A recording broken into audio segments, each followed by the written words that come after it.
Are you ready to pass the border?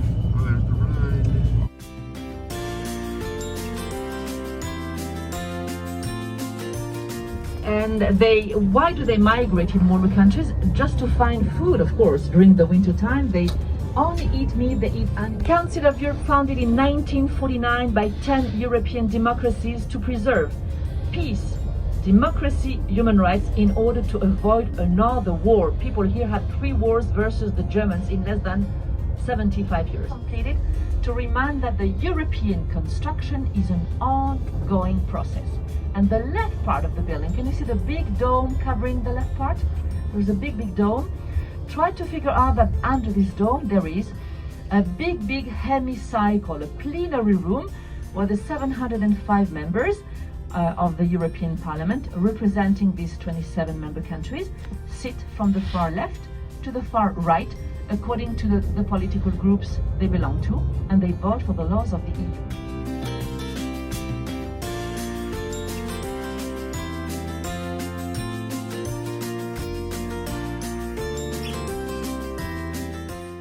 This is the history that we had here, because during the First and the Second World War, a young boy from here was whole sculpture.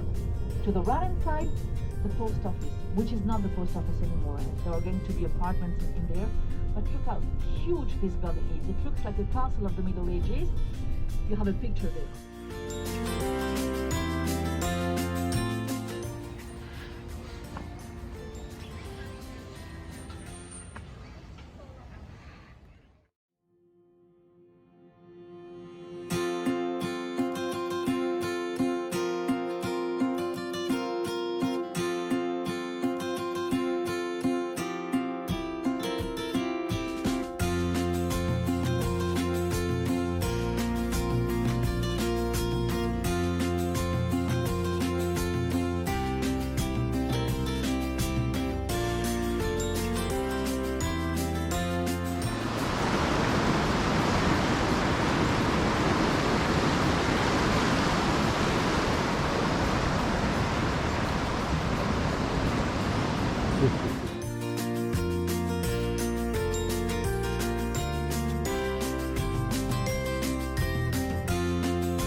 When they have no prices on them, you know it's dangerous. No prices, huh?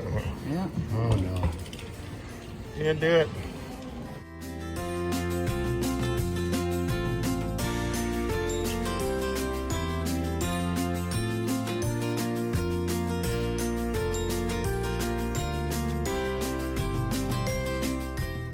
Italian cakes?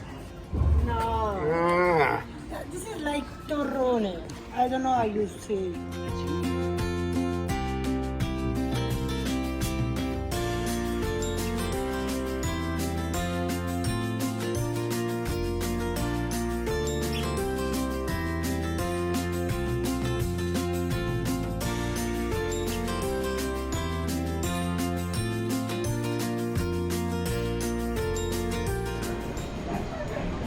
This church was finished 1500s. We're in Strasbourg, France.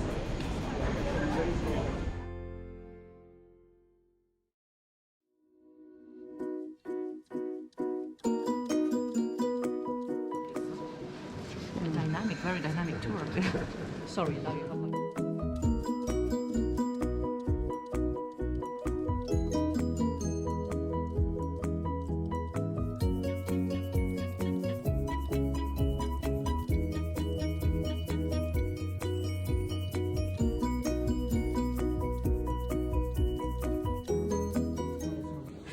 it was very painful.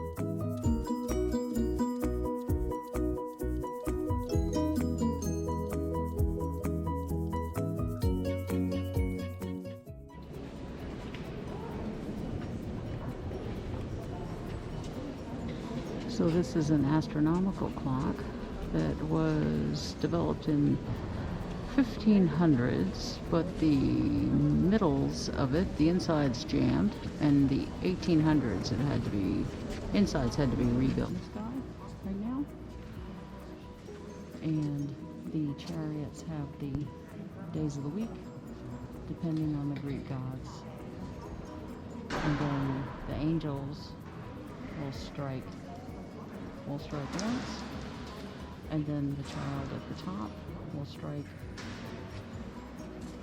the skeleton, and he will be replaced by the skeleton. And on the half hour, which we will not be here for, the disciples will all go past, on the upper level, will all go past Jesus, and he will bless each one.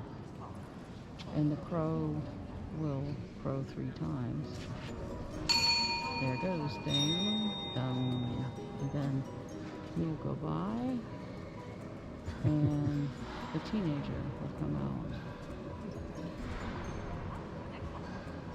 The teenager comes out, and that's it.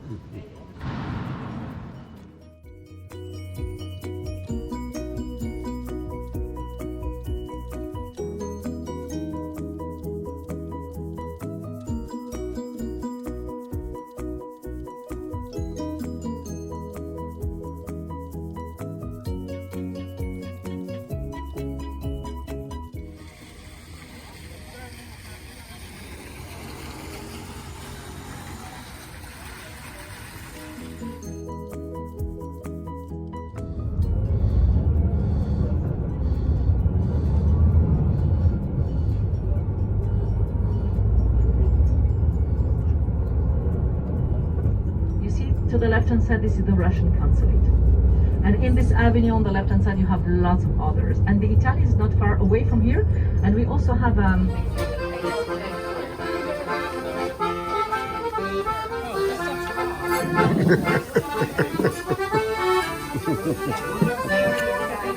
garrison place which is underground. So this, so in order to get there, we have to go back to France. Of course, the national line is in France, not in Germany. But this line, this Maginot line, and I know that the word line is strange. 3 years ago, I had a group of, we go there with young people as well, school groups, and a young boy from one of the groups, who was maybe 13, 14 years old, he said, "What are you taking us?" He said, "We are going to visit the imaginary line." I said, "No, that's not really imaginary, it's the Maginot line." And actually, this line, it's a line of fortification which was built in between the 2 world wars. Actually, when the First World War, at the end of the First World War, the countries who took part to the war signed certain treaties in Versailles. The treaties of Versailles, it was in 1919, and these treaties had to set how Europe would be organized in the future. And of course, you can imagine that these treaties of Versailles were very, very severe regarding Germany, which was punished a lot by these treaties of Versailles. Germany lost the war, and lots of decisions made in these treaties was a kind of punishment for Germany. But the treaties said that both the French and the Germans would be allowed to build a defense line inside their own territory. And the French built what we name today the Maginot Line. I will explain you why. And the Germans built something too, which was never really completed, and it was named the Siegfried Line. The Siegfried Line. The Maginot Line, I mean, it's a line of forts, bunkers, pillboxes, and other means of defense, starting in the north of France, defending all the eastern borders, going here, of course, then to the south of France, in Corsica and Tunisia as well. Tunisia was French at that time, so the eastern borders, you know that during the Second World War, the war also took place, and even during the First World War, the war also took place in North Africa, so even the eastern borders of Tunisia were protected.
cool. We're walking underground in the one of the sections of the Marginot line.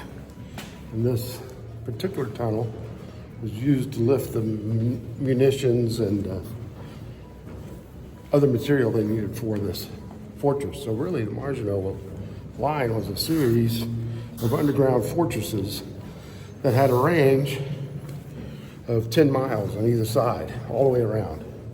Problem was, through and got past that 10 miles, and then this was no good. And the French army went the wrong way, so Paris was taken, and then they were ordered to close all these down. Picking these up. Oh, baby, go.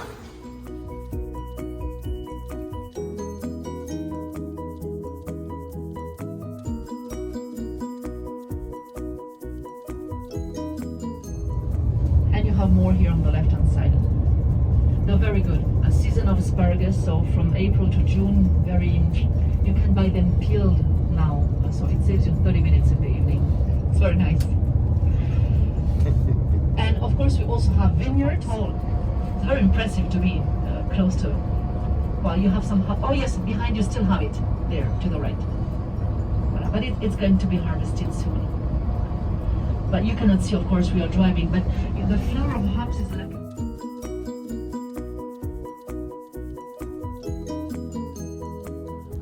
All right, we've had dinner, and we're gonna go for a little walk. She went back to the room to get some shoes. And so I'm walking off the ship, the beautiful ship, the Avalon behind us. And, well, actually, I don't know what this boat's called, but it's Avalon Waterways. And we'll see you tomorrow.